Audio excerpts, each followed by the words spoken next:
DP education ID campus கொண்டு வரும் flutter கோர்ஸுடன் இணைந்திருக்கும் உங்கள் அனைவரையும் அன்புடன் வரவேற்கின்றேன். இப்போது நாங்கள் சற்று அட்வான்ஸ் விடயங்களை செய்து கொண்டு செல்கிறோம். நாங்கள் இப்போது ஆத்தரைசேஷன் மற்றும் ஆத்தென்டிகேஷன் பற்றி பார்க்கின்றோம். நாம் ஆத்தென்டிகேஷன் தான் இன்னும் செய்து கொண்டு செல்கிறோம். எவ்வாறு ஆத்தென்டிகேஷனை சரியாக செய்வது என பார்க்கின்றோம். நாம் சைன்இன் மெத்தட்ஸ் 3 பற்றி பேசியிருக்கின்றோம். நாம் anonymous, email and password and Gmail மற்றும் கூகுள் லாகின் பற்றி இப்போது பேசியிருக்கிறோம். இப்போது நாம் நமது 4வது மெத்தடை பற்றி பேசுவோம். அதுதான் GitHub ஊடாக நாம் எவ்வாறு சைன்இன் ஆவது என்பதாகும். சைன்இன் மெத்தடை நாம் GitHub என்பதால் நாம் இப்போது ஆக்டிவேட் செய்ய போகிறோம். இந்த GitHub ஊடாக ஆக்டிவேட் செய்யும் போது நமக்கு இதை மேனுவலி செய்ய நேரிடும். நாம் ப்ரொஜெக்ட் ஒன்றை உருவாக்கி கொண்டு GitHub டெவலப்பர் அக்கௌண்ட்டுக்கு சென்று ப்ரொஜெக்ட் ஒன்றை உருவாக்கி கொண்டு நமக்கு கிளையண்ட் சீக்ரெட், கிளையண்ட் ஐடி இரண்டையும் நாம் ஃபயர்பேஸ் கன்சோலில் ரெஜிஸ்டர் செய்ய வேண்டும். ரீடிரெக்ட் யூஆர்எல்லை நாம் GitHub பக்கத்தில் செட்டப் செய்ய வேண்டும். நான் அந்த அனைத்து விடயங்களையும் செய்யும் விதத்தை உங்களுக்கு கற்றுத்தருகிறேன். அப்படியானால் நாம் அதிகம் பேசாமல் கோடுக்கு சென்று இந்த விடயங்களை சரியாக எவ்வாறு செட்டப் செய்வது என பார்ப்போம். நாம் முந்தைய பாட்டில் எவ்வாறு ஜிமெயிலில் நாம் லாகின் ஆவது என பார்த்தோம். அதாவது ஃபயர்பேஸ் ஆத்தென்டிகேஷன் ஊடக கூகுள் ஆத்தை நாம் யூஸ் செய்து கொண்டு நாம் எவ்வாறு லாகின் ஆவது என பார்த்தோம். உங்களுக்கு தெரிகிறதாக இருக்கும் யூசர் செட்டுக்கு சென்று பிறகு நமது கூகுள் ஆத்தென்டிகேஷனில் லாகின் ஆகிய யூசர்ஸை இங்கு பார்த்து கொள்ள முடியும். இது இமெயில் ஆகும். இப்போது எனக்கு இன்னும் ஒரு ப்ரொவைடர் ஒருவரை ஆட் செய்து கொள்ள வேண்டும். இன்னும் ஒரு ப்ரொவைடர் ஒருவரை ஆட் செய்ய வேண்டும். நான் எனது GitHubல் இவ்வாறு லாகின் ஆவது இப்போது பார்க்க வேண்டும். நீங்கள் இதை கண்டிப்பாக எனேபிள் செய்ய வேண்டும். நீங்கள் இதை எனேபிள் செய்து கொண்ட பிறகு உங்களுக்கு தெரிகிறதாக இருக்கும் நான் இவ்வாறு வேரியபிள்ஸ் 2 இதற்கு ப்ரொவைட் செய்ய வேண்டும். எனது GitHubல் கிளையண்ட் ஐடி மற்றும் GitHubல் கிளையண்ட் சீக்ரெட் எனும் இரண்டையும் நான் இதற்கு ப்ரொவைட் செய்து கொள்ள வேண்டும். இதை நாம் இப்போது தேடிக்கொள்ள வேண்டும். அப்படியானால் நீங்கள் உங்களுடைய GitHubக்கு செல்ல வேண்டும். நான் இவ்வாறு எனது GitHubக்கு செல்கின்றேன். நான் இவ்வாறு எனது GitHub ப்ரொஃபைலுக்கு செல்கின்றேன். இதோ இவ்வாறு செல்கின்றேன். நான் இவ்வாறு சிம்பிள் GitHub ஒன்றை இதற்கு கிரியேட் செய்து கொண்டேன். GitHub ப்ரொஃபைலுக்கு சென்று உங்களுக்கு இங்கு உங்களுடைய ப்ரொஃபைலின் மீது கிளிக் செய்யவும். கிளிக் செய்து கொண்டு செட்டிங்ஸுக்கு செல்லுங்கள். செட்டிங்ஸ் என்னும் இடத்திற்கு செல்லுங்கள். செட்டிங்ஸுக்கு வந்த பிறகு உங்களுக்கு இங்கு கீழே வந்த பிறகு டெவலப்பர் செட்டிங்ஸ் என ஒரு இடத்தை பார்த்து கொள்ள முடியும். நான் இவ்வாறு டெவலப்பர் செட்டிங்ஸ் மீது கிளிக் செய்கின்றேன். நான் இப்போது டெவலப்பர் செட்டிங்ஸ் கீழ்தான் உள்ளேன். உங்களுக்கு தெரிய நான் இதை ஜூம் செய்து காட்டுகிறேன். நான் இப்போது டெவலப்பர் செட்டிங்ஸ் கீழே தான் உள்ளேன். இப்போது நான் OAuth தானே யூஸ் செய்கின்றேன். அதனால் நான் OAuth எனும் செக்ஷனுக்கு வருகின்றேன். நீங்கள் காணலாம் நான் ஏற்கனவே கிரியேட் செய்து கொண்ட OAuth ஆப் ஒன்று உள்ளது. இப்போது நான் புதிதாக ஆப் ஒன்றை கிரியேட் செய்கின்றேன். நான் இங்கு இந்த ஆப்பை இவ்வாறு கிளிக் செய்கின்றேன். இப்போது நீங்கள் ஆத்தென்டிகேஷன் செட்டப் செய்து கொள்ளும் அப்ளிகேஷன் ஒன்றைத்தான் நமது GitHubல் செட்டப் செய்கிறோம் மற்றும் கிரியேட் செய்கிறோம். நான் இங்கு ஸ்டடி பிளானர் என கொடுக்கின்றேன். அடுத்து ஹோம் பேஜ் URLக்கு நீங்கள் விரும்பியவாறு URL ஒன்றை ஆட் செய்ய முடியும். நான் https://test.com என கொடுக்கின்றேன். நீங்கள் வெப் ஒன்று அல்லது நீங்கள் இங்கு ஏதாவது சர்வீஸ் ஒன்றை யூஸ் செய்து கொள்ள வேண்டும் என்றால் உங்களுடைய ஹோம் பேஜின் URLஐ கொடுங்கள். இங்கு HTTPS ஆக தேவையே இல்லை. HTTP ஆகினாலும் பிரச்சனை இல்லை. டிஸ்கிரிப்ஷன் ஒன்றை உங்களுக்கு இங்கு ஆட் செய்ய முடியும். Study easy and manage your courses with our app.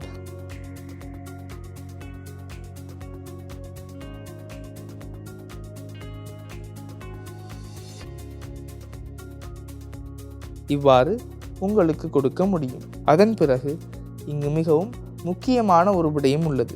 Authorisation callback URL ஒன்றை நீங்கள் இங்கு பாஸ் செய்ய வேண்டும். இதோ URLஐ உங்களுக்கு தேடிக்கொள்ள முடியும். இங்கு உங்களுக்கு தெரிகிறதாக இருக்கும் இங்கு ஆத்தரைசேஷன் கால்பேக் URL என்று ஒன்று உள்ளது. இதை இங்கு காப்பி செய்து கொள்ளுங்கள்.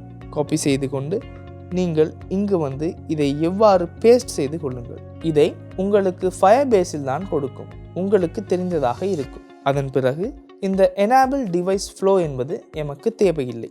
இவற்றை தற்போதைக்கு உங்களுக்கு அப்ளிகேஷனை ரெஜிஸ்டர் செய்து கொள்ள முடியும். அப்ளிகேஷனை ரெஜிஸ்டர் செய்து கொண்ட பிறகு இவ்வாறான ஒரு இடத்திற்கு தான் நீங்கள் செல்வீர்கள். உங்களுக்கு தெரிந்ததாக இருக்கும் யூசர்ஸ் இல்லை. உங்களுக்கு கிளையண்ட் ஐடியை இங்கு பார்த்து கொள்ள முடியும். உங்களுக்கு தெரிகிறதாக இருக்கும் எனக்கு கிளையண்ட் ஐடி தேவை. உங்களுக்கு தெரிகிறதாக இருக்கும் இங்கு நான் கிளையண்ட் ஐடியை என்டர் செய்து கொள்ள வேண்டும். அதனால் நான் இங்கு இந்த கிளையண்ட் ஐடியை காப்பி செய்கின்றேன். இந்த கிளையண்ட் ஐடியானது சீக்ரெட்ஸ். இவற்றை யாருக்கும் காட்டக்கூடாது. இந்த கிளையண்ட் ஐடியை காப்பி செய்யுங்கள். இந்த அப்ளிகேஷனை ரிமூவ் செய்யவும் முடியும். அதையும் நான் சொல்லித் தருவேன். நான் கிளையண்ட் ஐடியை காப்பி செய்து கொண்டேன். அடுத்ததாக எனக்கு கிளையண்ட் சீக்ரெட் தேவை. உங்களுக்கு தெரிகிறதாக இருக்கும் கிளையண்ட் சீக்ரெட் எனக்கு தேவை. நான் இங்கு generate a new client secret என்ற இடத்தில் கொடுக்கின்றேன். அடுத்ததாக இங்கு பாஸ்வேர்ட் கொடுக்க வேண்டும். நான் இங்கு பாஸ்வேர்டை என்டர் செய்கிறேன். நான் பாஸ்வேர்டையும் என்டர் செய்து விட்டேன். ஏனெனில் நான் இங்கு மீண்டும் ஆத்தென்டிகேட் ஆக வேண்டும். கன்ஃபார்ம் செய்ய பாஸ்வேர்டை கொடுக்க வேண்டும். சரியான பாஸ்வேர்டை கொடுக்கவும். பாஸ்வேர்ட் இல்லையெனில் ஃபர்காட் பாஸ்வேர்ட் கொடுத்து அதை சரியாக சரி செய்யவும். பாஸ்வேர்ட் கொடுத்த பிறகு நீங்கள் காணலாம் கிளையண்ட் சீக்ரெட்டை இங்கு நான் பார்க்க முடியும். இதற்கு கிளையண்ட் சீக்ரெட் ஒன்றை கொடுக்க முடியும். உங்களுக்கு லோகோ ஒன்று அல்லது ஏதாவது அப்லோட் செய்ய விரும்பினால் அதையும் அப்லோட் செய்யலாம். இவ்வாறு ஒரு லோகோவை நான் அப்லோட் செய்கிறேன் என நினைத்துக் கொள்ளுங்கள். நார்மலாக நீங்கள் ஏதாவது லோகோ ஒன்றை அப்லோட் செய்து கொண்ட பிறகு அது எந்த இடத்தில் உள்ளது என நான் காட்டுகிறேன். நான் இவ்வாறு நார்மல் இமேஜ் ஒன்றை லோகோ விதத்தில் செலக்ட் செய்வோம். இவ்வாறு லோகோ விதத்தில் நான் இங்கு சிறிய இமேஜ் ஒன்றை செலக்ட் செய்கிறேன். Set application logo. நீங்கள் கிளையண்ட் சீக்ரெட்டை காப்பி செய்து கொள்ளவும். கிளையண்ட் சீக்ரெட்டை இங்கு பேஸ்ட் செய்து கொண்டேன். இவ்வாறு இதை சீக்ரெட்ஸ் நீங்கள் இதை டிலீட் செய்யவும் முடியும். இதை காப்பி செய்து கொண்டு இப்போது நாம் இந்த பக்கத்திற்கு வந்து இவற்றை சரியாக செட்டப் செய்து கொண்டோம். நாம் இங்கு அப்ளிகேஷனை அப்டேட் செய்வோம். இவ்வாறு இப்போது மீண்டும் டெவலப்பர் செட்டிங்ஸுக்கு வந்த பிறகு நீங்கள் காணலாம் நீங்கள் ஆட் செய்து கொண்ட டெவலப்மெண்ட் அப்ளிகேஷன் ஆனது இங்கு ஸ்டடி பிளானர் என்னும் அப்ளிகேஷனில் பார்த்து கொள்ள முடியும். அடுத்து உங்களுக்கு இங்கு கிளையண்ட் சீக்ரெட்ஸ் கிளையண்ட் ஐடி இரண்டையும் கொடுக்க முடியும். இப்போது உங்களுக்கு இதை சேவ் செய்து கொள்ள முடியும். சேவ் செய்து கொண்டு நாம் மற்ற இல்லாமல் நமக்கு இதை ஆக்டிவேட் செய்ய முடியாது. உங்களுக்கு தெரிகிறதாக இருக்கும் இப்போது எனேபிள் ஆகியது. நினைத்து பாருங்கள், இவ்வாறு உங்களுடைய ஆத்தென்டிகேஷன் கிரெடென்ஷியல்ஸ் ஆனது லீக் ஆகினால் உங்களுக்கு இந்த அப்ளிகேஷனை தான் முழுமையாக நீக்கிக்கொள்ள நேரிடும். நினைத்து பாருங்கள், இந்த அப்ளிகேஷன் ஆனது எனக்கு தேவையில்லை என்றால் இதன் உள்ளே எனக்கு செல்ல முடியும். உங்களுக்கு தெரிகிறதாக இருக்கும் யூசர் ஒருவர் இருக்கிறார். எனக்கு இந்த ரிவாக் ஆல் யூசர்ஸ் எனும் இடத்தில் இந்த அப்ளிகேஷனை யூஸ் செய்து கொள்ள முடியும். யூசர்ஸ் அனைவரையும் நீக்கிக் கொண்டேன். அப்போது உங்களுக்கு இந்த கிளையண்ட் சீக்ரெட் ஆனது ரிமூவ் நீங்கும். அப்போது உங்களுக்கு இது லீக் ஆகினாலும் அல்லது யாரிடமாவது இருந்தாலும் எந்த இஷ்யூவும் இல்லை. உங்களுக்கு வேண்டுமென்றால் மீண்டும் இந்த கிளையண்ட் சீக்ரெட் ஒன்றை ஜெனரேட் செய்ய முடியும். இப்போது நாம் கிரெடென்ஷியல் ப்ரொவைடர் அதாவது நமது சைன்இன் மெத்தடை நாம் ஆக்டிவேட் செய்து கொண்டோம். இந்த விடயங்களை சரியாக செய்வது மிகவும் முக்கியமாகும். அந்த ப்ராசஸை நீங்கள் கண்டிப்பாக ஃபாலோ செய்ய வேண்டும். இப்போது நாம் நமது சர்வீஸை அதாவது சைன்இன் மெத்தடை ஆக்டிவேட் செய்துள்ளோம். இப்போது நாம் மெத்தட் ஒன்றை எழுதிக்கொள்வோம். நாம் கூகுளில் எழுதி கொண்டது போலவே இப்போது நான் GitHub சைன்இனுக்கு மெத்தட் ஒன்றை எழுதுகிறேன். இவ்வாறு நான் கீழேயே வருகிறேன். நாம் இப்போது GitHub சைன்இனுக்கு தான் மெத்தடை எழுதி செல்கிறோம். இது மிகவும் இலகுவானது, கூகுள் போல அல்ல. நமக்கு மிகவும் இலகுவாக இதை எழுதி கொள்ள முடியும். நாம் இதை ஃபியூச்சர் மெத்தட் ஒன்று விதத்தில் எழுதிக்கொள்வோம். Future void sign in with GitHub.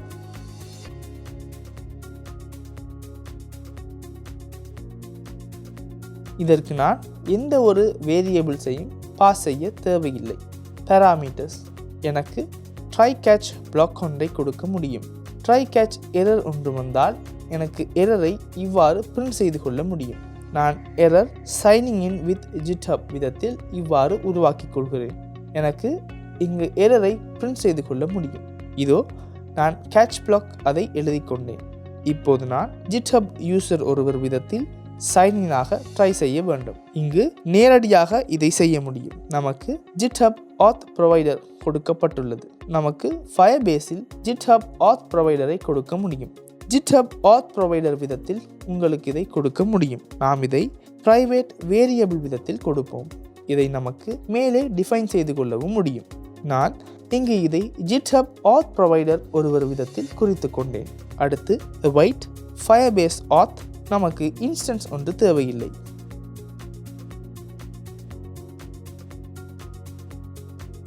நாம் கிரியேட் செய்து கொண்ட auth இன்ஸ்டன்ஸில் await auth sign in with provider என மெத்தட் ஒன்று உள்ளது. அதாவது நாம் ஏதாவது ப்ரொவைடர் ஒருவரை யூஸ் செய்து கொண்டோம் என்றால் நமக்கு சைன் இன் வித் ப்ரொவைடர் என மெத்தட் ஒன்று உள்ளது.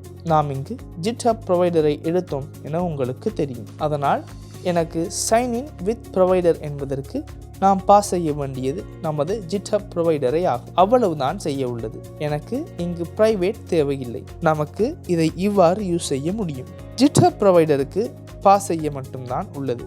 இந்த லைன்ஸ் 2 மட்டும் நாம் GitHub ஆத்தென்டிகேஷன் செய்யும் போது நமக்கு தேவைப்படும். நாம் இப்போது எக்ஸெப்ஷனை இங்கு சரியாக எழுதிக் கொள்வோம். ஆன் ஃபயர்பேஸ் auth எக்ஸெப்ஷன் ஒன்று எனக்கு வரக்கூடும். எனக்கு எரர் ஒன்று விதத்தில் எக்ஸெப்ஷனை கேட்ச் செய்ய முடியும். இதில் தான் பேசிக்கலி நமக்கு தேவைப்படும். நமக்கு இதை இங்கு காப்பி செய்ய முடியும். இவற்றை நான் இங்கு காப்பி செய்கிறேன். அதன் பிறகு நான் எக்ஸெப்ஷன் உள்ளே இதை இவ்வாறு பேஸ்ட் செய்கிறேன். Error signing in with GitHub அல்ல. GitHub இப்போது மெத்தடை மற்றும் கன்ஃபிகர் செய்ய வேண்டும்.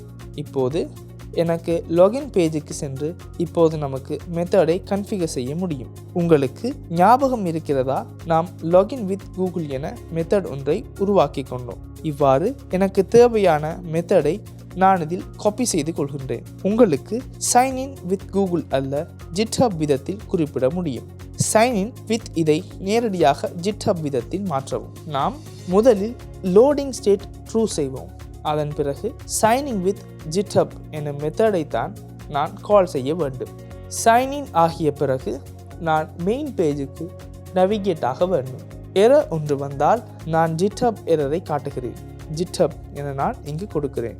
இந்த விடயங்களை மட்டும்தான் நாம் செய்ய வேண்டும். அடுத்து நான் பட்டன் ஒன்றை கிரியேட் செய்கிறேன். நான் முன்பு உருவாக்கி கொண்டது போல எலிவேட்டட் பட்டன் ஒன்றை உருவாக்குகிறேன். இவ்வாறு நான் அதை உருவாக்குகிறேன்.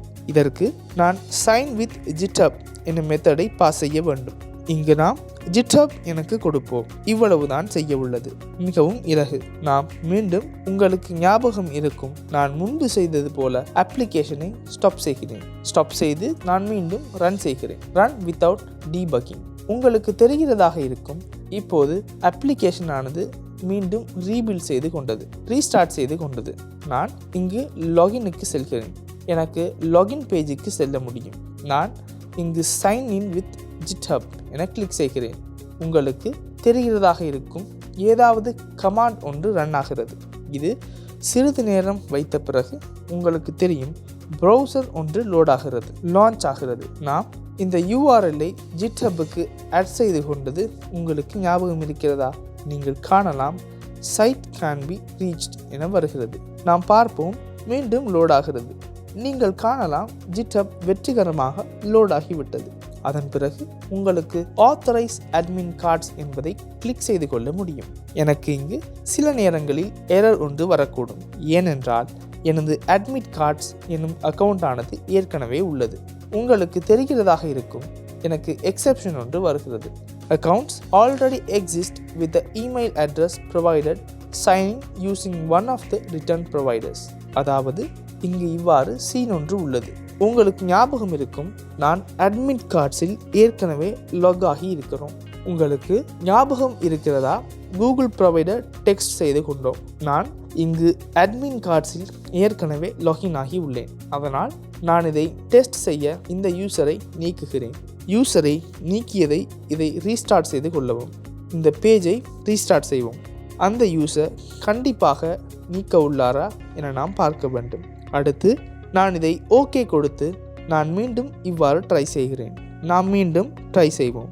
உங்களுக்கு தெரிகிறதாக இருக்கும், இவ்வாறு நமக்கு தேவையானவாறு ஃபயர்பேஸில் லோட் ஆகிறது.